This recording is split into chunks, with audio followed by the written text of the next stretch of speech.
Les rapports d'analyse des produits organiques mentionnent généralement des teneurs totales en matière organique et en éléments nutritifs majeurs, azote, phosphore, potassium, exprimés sur le produit brut. Ces résultats constituent les premières informations importantes pour définir l'usage d'un produit.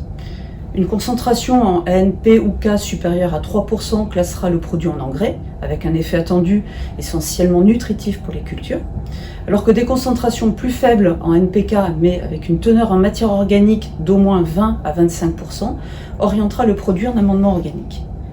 Ce premier axe est plutôt une vision réglementaire, mais les analyses complémentaires réalisées sur l'échantillon permettent souvent d'affiner la connaissance du comportement du produit et donc d'ajuster son usage agronomique.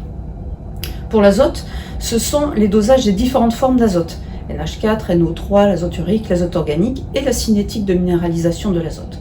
Pour les autres éléments majeurs, ce sont des solubilités spécifiques dans l'eau ou dans des acides conventionnels.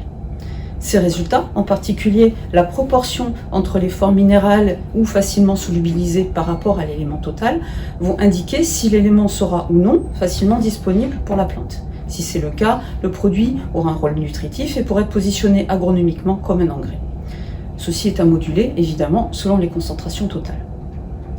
Pour la matière organique, on complète la mesure de la concentration totale en matière organique par le calcul de l'ISMO ou par une cinétique de minéralisation du carbone.